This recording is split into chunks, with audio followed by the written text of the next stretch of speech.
여기 보는 대로 지난 시간에 이어서 기업 다각화 설명하도록 하겠습니다. 기업 다각화는 영어로는 뭐라고 되어 있어요? 콩글로머리에이트라고 합니다.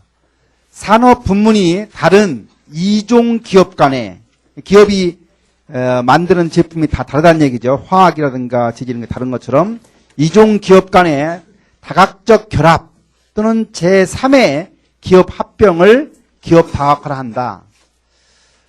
수평적 합병하고 수직적 합병이 혼합된 일종의 혼합형 합병 기업이라도 설명할 수 있다.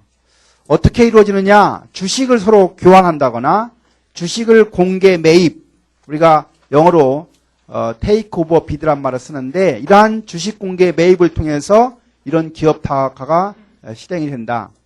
이런 기업 다각화가 출현한 배경을 보면 대기업의 거대 기업에 맞는 새로운 경영 조직을 만들 필요성, 두 번째는 기술 혁신으로 경영의 다각화 필요성, 세 번째는 독점 금지법을 갖다가 규제하기 위한 것에 회피하는 수단, 네 번째는 기업 이윤을 증대하고 자금의 유동성을 향상시키고 경기 변동에 따른 위험을 갖다가 분산시키기 위해서 결국은 기업을 다각화한다.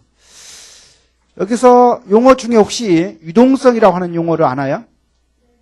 유동성은 단기 부채를 지급할 수 있는 능력을 유동성이란 말을 합니다. 단기 부채를 지급하려고 하면 기업이 뭘 가지고 있어야 돼요? 현금을 가지고 있어야죠. 그렇죠? 그래서 기업 이윤을 증대하고 자금 유동성을 향상시키고 경기 변동에 따른 위험, 리스크를 갖다가 다이버시케이션, 분산시키기 위해서 우리가 결국은 기업을 다각화한다. 이런 기업 다각화를 했을 때 단점은 뭐냐? 기업 이윤이 한쪽에서 커지는 것. 그러니까 어느 하나만 하면 만약 호황이 되거나 그 기업에 유리하면 쫙 극대화가 되는데 이것저것 하다 보니까 결국은 잘하는 것도 있지만 못하는 거 있으니까 리스크는 줄어들더라도 극대 이윤으로 가는 것은 어렵죠. 그래서 기업 이윤이 극대화가 곤란하다. 오히려 잘못하면 기업 위험이 증대될 수도 있다. 세 번째는 경쟁상에 불리한 점이 있다는 얘기가 되겠습니다. 그 다음에 우리가 기업 집중, 다른 말로는 기업 결합이라고 하는데 영어로는 우리가 비즈니스 컨스트레이션 또는 비즈니스 컴비네이션이라는 말을 씁니다. 기업 집중, 기업 결합의 정의는 둘 이상의 기업이 결합해서 경쟁을 배제하고 기업의 안정과 시장 지배를 도모할 목적으로 만들어지는 게 바로 기업 집중, 기업 결합이다. 즉 기업 상호 간의 협정, 어그리먼트나 협약을 통해서 대형의 경제 단위로 결합하는 것을 우리는 기업 집중, 기업 결합이라고 합니다. 이와 같은 기업 집중을 하는 목적은 뭘까? 네 가지가 있습니다. 한 가지는 경쟁을 제한하고 배제하기 위해서, 두 번째는 생산 공정과 유통을 합리화하기 위해서, 세 번째는 시장의 독점적 지배를 하기 위해서, 네 번째는 기업의 지배력을 강화하기 위해서 우리가 기업을 집중하거나 기업을 결합한다. 그러면 기업 집중의 형태는 중학교에서부터 사회 시간에 아마 이런 용어를 배운 적이 있을 거예요. 세 가지 용어 배웠습니다. 한 가지는 카르텔입니다.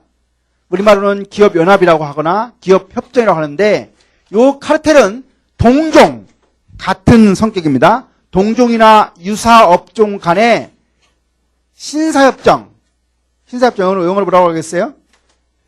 신사가 영어로 뭐라고 그래요? 젠틀 어그리먼트.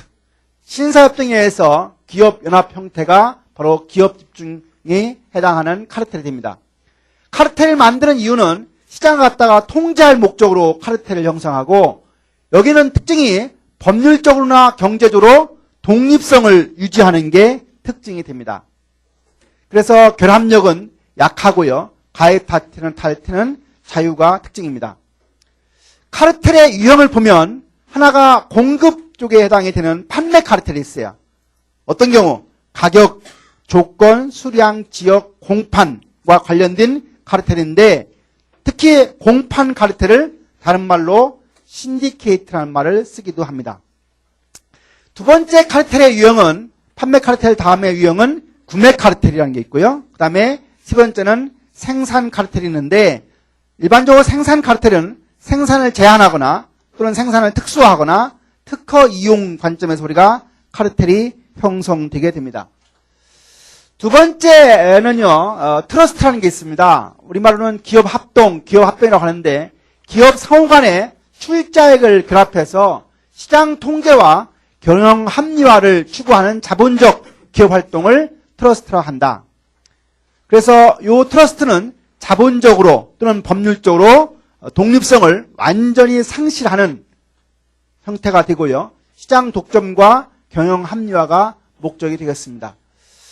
트러스트의 유형을 보면 합병형 트러스트와 콘체르형 트러스트가 있는데, 합병형 트러스트는 아까 여기 나온 것처럼 기업 합병했으니까 흡수합병과 신설합병이 있습니다. A라고 하는 회사와 B라고 하는 회사가 합해져 가지고 새로운 A-가 만들어지면 이것을 우리는 흡수합병이라는 말을 쓰고요. 신설합병은 A 플러스 B가 완전히 새로운 회사가 만들어지면 그것은 신설합병이 됩니다. 다시 말하면 흡수합병은 A 플러스 B가 A-니까 결국은 B가 A 안에 들어오는 거죠. 누가 힘이 있어요? A가 힘 있는 거죠. 뭐 힘 있다는 얘기는 돈이 더 많다는 얘기가 될 수 있겠지만 여하튼 A 플러스 B가 돼서 A- 이 A가 좀 더 커진 형태의 합병을 우리가 흡수합병이라는 말을 쓰고, A 플러스 B가 완전 새로운 형태의 C라고 하는 회사가 만들어지면 그것을 신설합병이라는 말을 씁니다.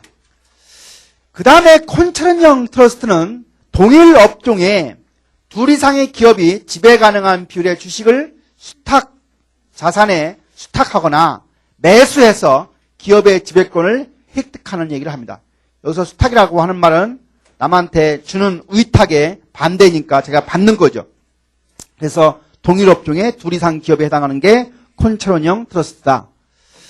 그 다음에 세 번째가 카르텔 트러스트, 세 번째가 콘체르형이 됩니다. 그래서 콘체르는 기업 연유라고 하는데 미국 같은 경우는 대부분 이것이 형태가 지주회 회사 형태를 취하고 있습니다. 수많은 몇 개의 어떤 가맹 기업이 법률상으로는 형식상의 독립성을 유지하지만 실제상으로는 주식을 보유하거나 대부 등의 금융적 방법으로 결합된 형태가 콘체르형이고, 이 콘체르는 동종, 이종 산업까지 금융적, 자본적 지배 형태를 가지게 됩니다. 콘체르를 형성하는 방법은 세 가지가 있는데, 한 가지는 자본을 교환하는 방식이 있습니다. 그래서 상호 출자하거나 주식을 교환하는 방식이 있고, 두 번째는 자본 지배 방법을 해서 자본 출자를 해서 주식 보유에 의한 기업을 지배하는 방식이 있고, 세 번째는 지주회사를 만들어서 하는 방식이 있습니다. 그래서 자회사의 경영권 장악을 위해서 지주회사가 산하회사의 지배에 필요한 비율의 주식 보유로 지배권을 획득하는 방식인데, 오늘날 우리나라의 경우에 가장 흔하게 현재 이루어지고 있는 것이 지주회사, 홀딩 컴퍼니가 되겠습니다. 우리나라의 경우에 지주회사가 공정거래법 시행령 제2조에 의거해서 행해지고 있는데, 다른 회사의 사업 내용을 지배할 목적으로 당해 회사 자산총액의 100분의 50 이상으로 우리가 가진 회사가 바로 지주회사가 됩니다. 밸런스 시트 대차 대조표상에 자산 총액이 지주회사가 되려고 하면 최소한 300억 원 이상을 가지고 있어야 지주회사가 만들어집니다. 그 다음에 개념 우리가 기업 집단 비즈니스 그룹이라고 하는 용어가 나와요. 개념은 참가 기업 간의 주식의 상호 보유, 중역을 파견하는 것, 업무를 지원하는 것, 기술을 원조하는 것 등의 경영기술이나 금융상의 상호 공동이익관계에서 결합된 기업 집중 형태를 우리는 비즈니스 그룹이란 말을 씁니다. 동일인 또는 특수관계인과 합쳐서 사실상 사업 내용을 지배하는 2개 이상 회사의 집단을 말하는 것이고, 이때 발행 주식 총수의 30% 이상을 보유하게 됩니다. 재벌의 독점과 문어발식 기업 확장 등 경제력 집중을 억제하기 위해서, 규제하기 위해서 나온 건데, 상호 출자 제한이라고 해서 자산 총액 합계 2조 원 이상의 기업 집단을 얘기합니다. 이런 기업 집단 중에서 특별한 형태 중에 하나가 콤비나트입니다. 콤비나트는 기업 집단의 한 형태지만 인접 지역에 있는 서로 관련성이 없는 여러 업종의 기업이 생산, 기술적인 입장에서 유기적으로 결합된 공식집단입니다. 다시 설명하면 기업 집단의 한 형태인데 인접 지역에 있는 서로 관련성이 있는, 울산에 있는, 울산, 어느 창원이면 창원대로 울산에 있는 어느 인접 지역에 있는 서로 관련성이 있는 여러 업종의 기업이 생산 기술적인 관점에서 유기적으로 결합된 공장 집단을 콤비나트란 말 한다. 이 기업 집단의 특성은 첫 번째가 결합 목적 또는 결합 형태의 다양성이라고 하는 점이고, 두 번째는 생산 기술이나 경영 관리상의 보안 관점에서 이루어지는 게 있고, 세 번째는 지역적인 결합성이라고 하는 측면에서 이런 기업 집단이 형성이 되게 됩니다. 그 다음에 우리가 인수합병이라는 말이 있어요. M&A라고 하는 말이 있는데, Merger and Acquisition이라는 말이 있습니다. 나중에 다음에 우리가 두 번째 시험 볼 때 이 단어 꼭 시험 봅니다. 인수합병에 대한 용어, Merger and Acquisition. 인수합병에 대한 단어입니다. Acquisition이라는 말은 획득이라고 하는 의미를 가지고 있어요. 그래서 이 인수합병의 종류를 보면 적대적 M&A와 우호적 M&A가 있어요. A라고 하는 회사, B라고 하는 회사가 두 개가 M&A가 이루어진다고 했을 때 A와 B가 서로 자기들이 다 좋아서 이루어지면 그것은 뭐예요? 우호적인 M&A가 되지만 B라고 하는 회사가 A하고는 하기 싫은데 어쩔 수 없이 하는 경우가 있어요. 그런 경우 우리가 적대적 M&A가 됩니다. 인수합병은 일정 규모 이상, 적어도 100분의 20 이상의 기업 결합이라고 하는 것은 100분의 20 이상이 되면 반드시 공정거래위원회에 신고해서 경쟁 제한성 여부의 심사를 받아서 문제가 없었을 때만 가능하도록 되어 있습니다. 그 다음에 또 하나 용어가 전략적 제휴. 여기 영어로 보세요. Strategic Alliance라는 말을 쓰는데, 기업이 다른 기업과 연합해서 전략적으로 상호 협력 관계를 유지하는 것을 우리가 전략적 제휴라고 합니다.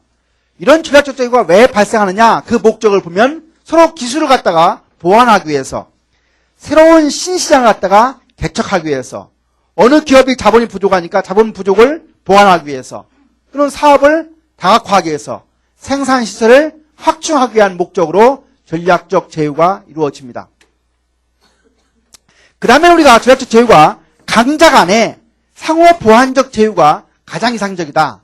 이 수는 무슨 얘기냐면, 어떤 A라고 하는 기업은 생산을 잘하고 B라고 하는 기업이 마케팅 활동을 잘한다고 하면, 두 기업이 전략적으로 제휴하면 생산도 잘하고 마케팅도 잘하니까 결국은 우리가 커다란 경쟁력을 갖게 되는 거죠. 그런 것처럼 우리가 강자 간에 상호 보완적인 제휴가 이루어지면 전략적 제휴가 성공할 수 있다 하는 얘기가 되겠습니다.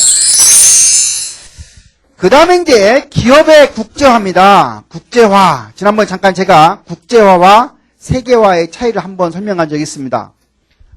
국제화는 국경이 있는 상태입니다. 영어로 보울드가 있는 상태에서 우리가 한 나라에서 밖으로 나가는 것은 국제화라는 말을 했고, 세계화는 국경이 의미가 없어서 자본의 자유로운 이동, 상품의 자유로운 이동, 노동의 자유로운 이동, 이것처럼 우리가 국경이 없이 나가고 들어오는 것이 자유로운 상태가 세계화라고 하는데, 먼저 우리가 기업이 국제화를 하는 이유가 뭘까? 교과서에 나오는 것처럼 네 가지가 있습니다. 시장 요인이 있어요. 교과서에 시장 요인의 첫 번째는 뭐니 해도 세계 모든 사람들이요, 소비의 어떤 성향을 보면 점점 동질화되어 간다. 옛날에는 미국 사람만 콜라를 좋아했지만 콜라를 이제 러시아 사람도 좋아하고 아프리카 사람도 좋아하는 것처럼 어떤 상품에 대해서 소비에 대한 어떤 니즈가 상당히 동질화되어 가는 상황이 기업의 국제화를 촉진하게 됩니다. 여하튼 간에 내가 얘기하고자 하는 게 뭐냐면, 미국에서 사람들이 좋아하던 콜라의 맛을 러시아 사람도 좋아하고 아프리카 사람도 좋아하고, 이런 어떤 시장 요인 중에서 그러한 요인이 기업의 국제화를 촉진하게 만든 요인 중에 하나다. 두 번째, 비용 요인입니다. 우리가 다른 나라에 왜 갑니까? 우리가 요새 우리나라 사람들이 중국으로 공장을 갑니까? 어디로 갑니까? 요새 가장 많이 가는 나라가 어디예요? 여러분들은 신문을 안 봐요. 신문. 주로 개콘만 보지 신문을 안 보는 거예요. 오늘 나오는 내용들을 보면 제일 많이 가는, 요새 가는 나라가 베트남. 베트남에 우리나라 핸드폰 갤럭시 만들어 상당히 베트남을 가는데 베트남 사람들의 인건비가 얼마냐면 한 달에 250불이에요. 250불. 1,100원, 1,200원 곱하면 약 30만 원입니다. 한 달에. 한 달에 30만 원. 근데 우리나라 블루칼라들 공장에서 작업 하려고 하면 얼마 줘야 돼요? 적어도 150, 200, 250이래요. 그래서 삼성전자도 대부분의 지금 그 제조업체는 그 옛날에는 중국 가다가 지금은 다시 다 어디로? 베트남으로 갑니다. 중국은 얼마 됐어요? 중국은 이미 50만 원이 넘었어요. 50만 원부터 100만 원 사이 왔다 갔다 합니다. 인건비가. 네. 그러니까 결국 여기 비용 요인이라고 하는 거. 왜 우리가 우리나라에서 기업 활동을 하지 않고 다른 나라로 가느냐 하는 이유는 두 번째는 비용 요인에 해당이 됩니다. 세 번째, 경쟁 요인. 교과서에 경쟁 요인에 뭐 나와 있어요?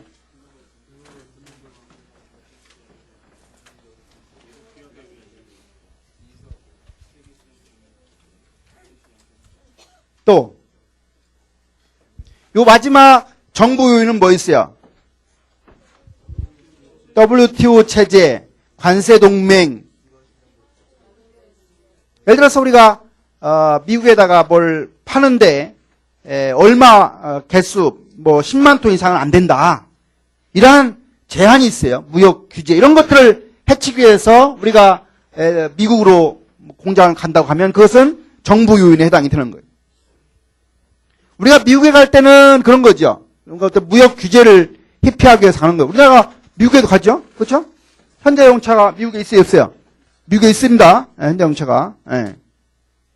우리가 인도네시아에 가서 합판 공장을 만들면 어떤 목적이에요?